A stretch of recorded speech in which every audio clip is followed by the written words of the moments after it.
Hi అండి, నమస్తే. నేను మీ భార్గవి. వెల్కమ్ బ్యాక్ టు అమ్మ చేతి వంట. ఇవాళ వీడియోలో సూపర్ టేస్టీ బటర్ నాన్స్ని ఎలా తయారు చేసుకోవాలో చూపించబోతున్నాను. అది కూడా గార్లిక్ బటర్ నాన్స్ అండి. చాలా టేస్టీగా ఉంటాయి. జనరల్గా బటర్ నాన్స్ తయారు చేసుకోవడం చాలా కష్టమేమో, ప్రాసెస్ చాలా ఎక్కువ ఉంటుందేమో అని అందరూ అనుకుంటారు. కానీ చాలా ఈజీ అండి. చాలా సింపుల్గా ఇంట్లో ప్రిపేర్ చేసుకోవచ్చు. నేను చెప్పే కొలతల్ని అలాగే టిప్స్ని పాటిస్తూ మీరు ఈ బటర్ నాన్స్ని ఇంట్లో ప్రిపేర్ చేయండి. ఇంకెప్పుడు కూడా హోటల్ కానీ రెస్టారెంట్ కానీ ప్రిఫర్ చేయరు. మీ చేతులతో మీరే స్వయంగా ఈజీగా ఈ బటర్ నాన్స్ని ఇంట్లో తయారు చేసేస్తారు. ఈ గార్లిక్ బటర్ నాన్స్ని తయారు చేసుకోవడం కోసం ఫస్ట్ ఒక బౌల్ తీసుకుని అందులోకి 2 కప్పుల మైదా పిండిని యాడ్ చేసుకోండి.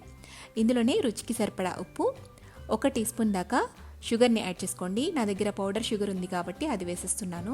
నెక్స్ట్ ఇందులో 1 టీ స్పూన్ బేకింగ్ పౌడర్, అంటే మనం కేక్స్ ప్రిపరేషన్లో యూస్ చేస్తాం కదా, so 1 teaspoon baking powder, 1/2 teaspoon cooking సోడాని యాడ్ చేసుకుని అన్నిటినీ కూడా బాగా మిక్స్ చేసుకోండి.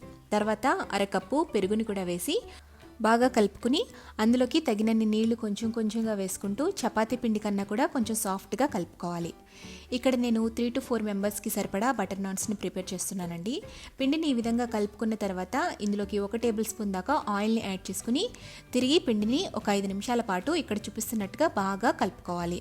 పిండిని ఎంత బాగా కలుపుకుంటే బటర్ నాన్స్ అంత సాఫ్ట్గా వస్తాయన్నమాట. సో ఇలా పిండిని సాఫ్ట్గా కలుపుకుని మూత పెట్టేసి కనీసం 20 లేదా 30 నిమిషాల పాటు అలా వదిలేయండి. ఇప్పుడు ఒక బౌల్ తీసుకుని అందులోకి 3 టేబుల్ స్పూన్ల కరగపెట్టుకున్న వెన్నని యాడ్ చేసుకోండి. ఇందులోనే ఒక 5 లేదా 6 వెల్లుల్లిపాయల్ని తొక్కవలు చేసుకుని ఈ విధంగా గ్రేట్ చేసుకుని అందులోకి యాడ్ చేసుకోండి. ఇలా బాగా సన్నగా తురుముకోవాలన్నమాట. సో వెల్లుల్లిని కూడా తురిమేసుకుని వేసేసుకున్న తర్వాత సన్నగా తరిగి పెట్టుకున్న కొత్తిమీరని కూడా వేసి వీటన్నిటిని కూడా బాగా మిక్స్ చేసేసుకోండి. ఇలా మిక్స్ చేసేసుకుని పక్కన పెట్టుకోండి. ఇప్పుడు పిండిని చూద్దాము.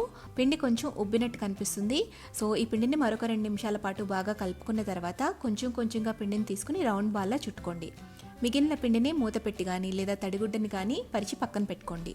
ఇప్పుడు ఒక్కొక్క పిండి ముద్దని తీసుకుని ఇలా పిండిని చల్లుకుంటూ మనకి నచ్చిన షేప్లో నాన్స్ని ప్రిపేర్ చేసుకోవాలి.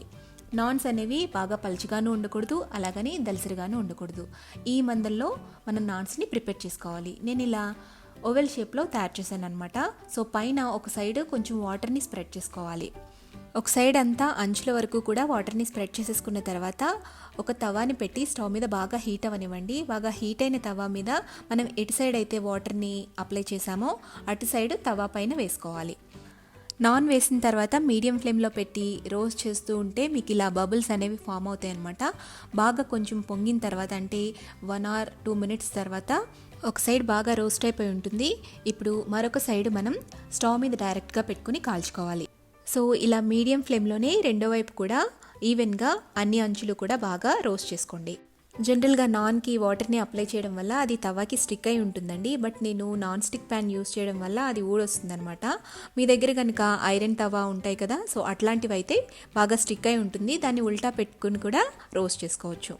ఇలా ఈవెన్గా వేయించుకున్న తర్వాత ఒక ప్లేట్లోకి తీసేసుకుని మనం మిక్స్ చేసి పక్కన పెట్టుకున్న గార్లిక్ బటర్ని పైన కొంచెం అప్లై చేసి ఇలా పీసెస్లా కట్ చేసుకుని సర్వ్ చేసుకోవచ్చు. సో ఇలా మిగిలిన పిండితో కూడా నాన్స్ అన్నిటిని కూడా ప్రిపేర్ చేసుకుని పైన కొంచెం గార్లిక్ బటర్ని స్ప్రెడ్ చేసుకుని సర్వ్ చేసుకోండి. చాలా బాగుంటాయి. అండ్ మీకు బయట హోటల్లో రెస్టారెంట్లో దొరికే వాటికన్నా కూడా ఇవి చాలా సాఫ్ట్గా ఉంటాయి. నేనైతే వీటికి కాంబినేషన్గా పాలక్ పన్నీర్ తయారు చేసి పెట్టానండి.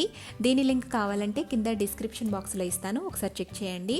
అంతేకాకుండా మన ఛానల్లో ఉన్న కొన్ని గ్రేవీ కర్రీ రెసిపీస్ లింక్స్ కూడా కింద డిస్క్రిప్షన్ బాక్స్లో ఇస్తానండి, మీరు కావాలంటే చెక్ చేయొచ్చు. ఈసారి నెక్స్ట్ టైం బటర్ నాన్స్ని ఇంట్లో ఇలా ట్రై చేసి చూడండి, చాలా బాగా కుదురుతాయి. అలాగే మీరు తయారు చేసుకున్న తర్వాత ఎలా వచ్చాయి అనేది నాకు కామెంట్ చేయడం మర్చిపోకండి. ఈ వీడియో నచ్చితే తప్పకుండా లైక్ చేసి మీ ఫ్రెండ్స్తో రిలేటివ్స్తో షేర్ చేయండి.